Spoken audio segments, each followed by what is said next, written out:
Bonjour à tous. Donc ça c'est notre dernier cours.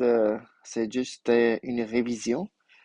Donc j'ai déjà préparé deux documents de révision, mais avant de vous donner ça, j'aimerais juste rapidement réviser les techniques principales qu'on a vues. Ok, alors on va commencer avec quatre thèmes. Alors quand on a quatre thèmes, je pense que tout le monde sait quelle technique il faut utiliser. Ok, alors évidemment c'est faire deux petits groupes. Ok. Mais c'est très très important, ok, de réaliser ça. On doit regarder ça au complet. S'il y a quelque chose que je peux factoriser au début, s'il y a quelque chose, peut-être un nombre ou une variable, si je peux factoriser ça, il faut le faire, ok? Donc ici, je vais rapidement voir. J'ai 18, 30, 9 et 15. Tous ces nombres-là sont divisibles par 3. La technique des deux petits groupes va marcher, ok? Alors si quelqu'un dit que ça c'est la première groupe, ça c'est la deuxième groupe, je pense que ça va fonctionner. Euh, mais vous allez devoir sortir les trois à la fin, ce qui est pas très très évident. On va oublier, ok? Alors si vous me croyez pas, vous pouvez faire ça séparément. Mais moi, vu que tous les nombres ici, tous les coefficients sont divisés par 3, je vais le faire tout de suite.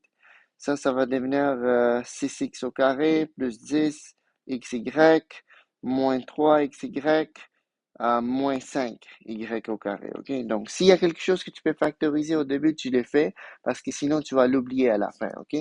Donc là, ça reste que j'ai quand même quatre termes ici. Donc, je vais devoir faire deux petits groupes de toute façon. Et je vais faire ça séparément. Ok? Sinon, on va juste avoir trop de parenthèses. Donc, j'aimerais simplifier ça. Je vais écrire la question ailleurs, peut-être en bas ici. Ok? Alors, j'aimerais savoir comment eux, ils vont se factoriser. Ok, alors on va copier ça en bas ici.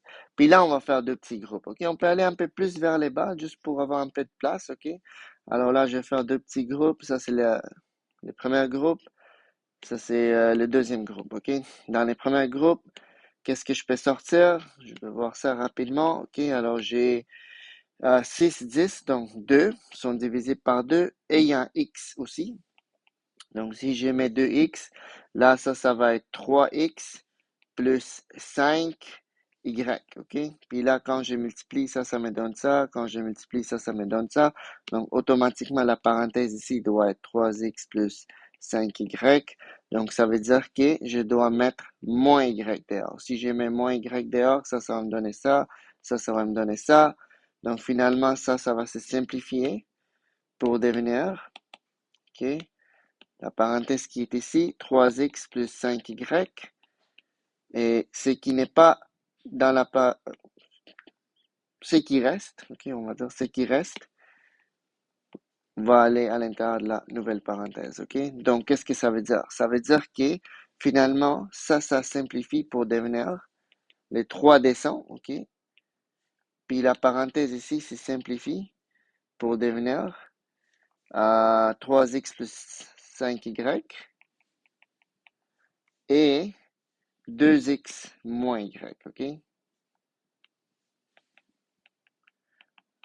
Alors, vous voyez, si j'aimerais pas rendre la vidéo très longue, mais si un élève dit que je veux juste faire deux petits groupes, je vais commencer par les groupes ici, je vais commencer par les groupes là-bas, ça va fonctionner, mais vous allez quand même devoir sortir un 3 à la fin, qui n'est pas évident. Vous allez souvent l'oublier, ok? Donc, c'est mieux de le faire au début, ok? Donc, il y a comme deux façons de faire cette question. Si tu peux sortir quelque chose dehors dès le début, tu le fais, ok? Ça va rendre ta vie simple. C'est vraiment ça que j'aimerais comme montrer avec cette vidéo, ok? Alors, deuxième question, trois thèmes. Donc, trois thèmes, on sait que la technique qui marche, c'est produit-somme. Mais, encore une fois, si tu peux factoriser ça au complet, c'est mieux de le faire, ok? C'est mieux de le faire tout de suite parce que regardez, c'est quoi l'avantage, ok? Production va marcher, ok? Production va marcher.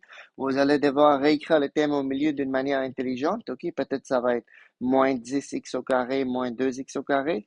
Mais la combinaison, c'est production qui va vous donner. Mais si je factorise ça au complet, je peux sortir en 3D parce que 3 divise tous ces nombres-là. Et le x apparaît partout. Donc là, ça va se simplifier pour devenir x au carré à moins 4x moins 5. OK, alors si je multiplie, ouais, ça marche, puis l'autre aussi, ça marche, OK? Puis là, vous voyez, j'ai un trinôme ici. que je vais devoir simplifier en utilisant produit somme, mais la raccourci va marcher parce que mon coefficient est 1 ici, OK? Donc là, je vais devoir factoriser ces trinomiaux, puis je peux juste utiliser le raccourci. Tandis qu'ici, le coefficient était 3, la raccourci n'allait pas marcher. Alors, vous voyez, si c'est possible de factoriser au début, on le fait, OK? Ça va juste rendre la vie beaucoup plus simple. Donc, maintenant, je vais juste essayer de factoriser ça. OK, alors, je cherche deux nombres qui se multiplient pour me donner -5. OK, les produits viennent de l'extrémité, mais en même temps qui s'additionnent pour me donner -4. OK, donc clairement, un des deux nombres est négatif. Vu que ça c'est négatif, le plus grand va être négatif. Et là, ça fonctionne, OK? Donc finalement, c'est fini, OK? Parce que le coefficient ici est 1, le coefficient de x au carré est 1, donc ça peut se simplifier, OK? Les 3x, on les réécrit. Puis ça va se simplifier pour devenir x plus 1, x plus 1, parenthèse, x moins 5, OK? Alors peut-être je vais juste réexpliquer. Alors, ça, on écrit un x, on écrit la première combinaison, on ouvre la parenthèse, on écrit x, on écrit la deuxième combinaison qui est -5, OK? Et là, c'est fini. Alors, vous voyez, c'est beaucoup plus rapide. Donc, si on peut factoriser au début, on le fait parce que sinon, on va l'oublier à la fin puis on va perdre les points, OK? Il faut factoriser ça au complet, OK? Autant qu'on peut. Donc là, c'est bon. Et la dernière technique que je vous ai montrée, la technique qu'on a vue hier, c'est différence des carrés. OK? Ça prend deux thèmes qui sont des carrés parfaits et ça prend une différence. OK? La technique s'appelle différence des carrés. Ça ne marche pas avec la somme. Donc, évidemment, un élève peut dire que deux termes séparés par un négatif, c'est des carrés parfaits. Je peux tout simplement euh, juste besoin de prendre la, la, la racine carrée des premiers termes. OK? Racine carrée des 100, c'est 10. Racine carrée de x au carré, c'est juste x. Je garde les négatifs, ou peut-être je vais utiliser des couleurs juste pour rendre ça un peu plus visible. OK, un instant. On va faire ça en bleu. OK, alors ça va devenir 10x. Je garde les négatifs. Et là, après, je prends la racine carrée du deuxième terme qui est 5. OK, c'est pas fini parce que ça, c'est au carré. Donc, il faut que j'écris les jumeaux. Les jumeaux, c'est la même chose. OK, donc c'est 10x, sauf que les négatifs deviennent positifs. OK, oups, j'ai oublié les x. Et là, vous voyez comme vous allez avoir l'impression que, OK, différence de carré, ça se split dans deux jumeaux. OK? Et là, vous allez avoir l'impression que, j'ai fini, c'est bon. OK? J'ai factorisé. Mais encore une fois, on vient de faire une erreur. OK? Alors, on doit toujours se demander la question, est-ce que c'est possible de factoriser ça au complet? Est-ce qu'il y a un nombre qui peut diviser 100 et 25? Et la réponse était 25. J'aurais pu sortir 25 dehors. OK? Mais je ne l'ai pas fait. Donc là, si je ne l'ai pas fait au début, ça veut dire qu'il va sortir à la fin. Alors, si on regarde ça bien, ça, c'est pas la réponse finale. C'est pas fini, OK? Parce que si je regarde la parenthèse ici, la première parenthèse, vous voyez 10x moins 5. Je peux factoriser ça. Je peux sortir un 5 dehors. Si je sors un 5 dehors, ça va devenir 2x moins 1. OK? Puis même chose ici, OK? Dans la parenthèse ici, je peux sortir un 5. Et là, ça va devenir 2x plus 1. Et là, les 5 et les 5 peuvent se multiplier ensemble. Ça va devenir 25. Et là, je vais avoir 2x, ben, si vous voulez. OK, 5 et 5 se multiplient. Puis là, les 2x moins 1 qui est un autre va venir en bas. Et les 2x plus 1 qui est un autre va venir en bas.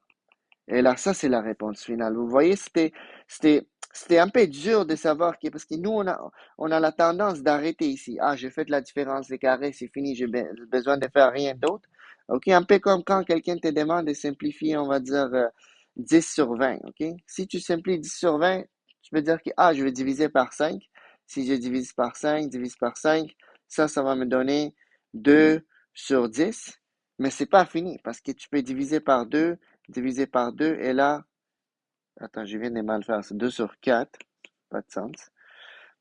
2 sur 4, et là, tu peux diviser par 2, diviser par 2, ça va devenir un demi. C'est ça que je cherche. Je cherche la réponse la plus simplifiée, OK? 2 sur 4, c'est bon. Si un élève avait arrêté ici dans l'examen, c'est bon.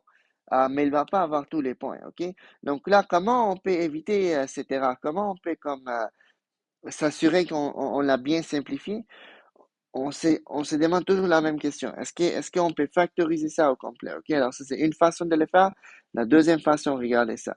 J'ai 100 x au carré moins 25. Est-ce que je peux factoriser ça au complet? Oui, je peux sortir un 25 dehors. Là, ça va devenir 4x au carré moins 1. Et ça, c'est une différence des carrés. Vous voyez? Ça, c'est une différence des carrés. Ça, c'est un carré parfait. J'ai un négatif, ça, c'est un carré parfait. Donc, le 25 va descendre en bas. Puis ça va se simplifier pour devenir 2x moins 1, 2x plus 1. Et là, c'est beaucoup plus rapide, OK? Puis on n'oublie rien, OK? Alors, c'est très, très important de, si c'est possible de les factoriser au complet dès le début, tu les fais. Puis après, tu continues, OK? N'oublie pas, c'est une différence des carrés, donc tu continues. Ça, c'est pas une différence des carrés. Je sais qu'il y a un négatif au milieu, mais 2, c'est pas un carré parfait, 1, c'est pas un carré parfait, donc on arrête là, OK? Donc, c'est vraiment ça que je voulais vous montrer. J'espère que la vidéo a rendu ça vraiment clair. Je vais vous demander de faire les deux documents, puis je vais mettre les solutions de des deux documents-là sur Google Classroom. Pour la première, je pense je donne les solutions complètes, OK? Les solutions complètes sont disponibles. Pour la deuxième, pour le deuxième document, il y a juste les réponses qui sont disponibles. OK? Donc, c'est très important de pratiquer ça. Donc, je vais souhaiter une bonne chance. OK?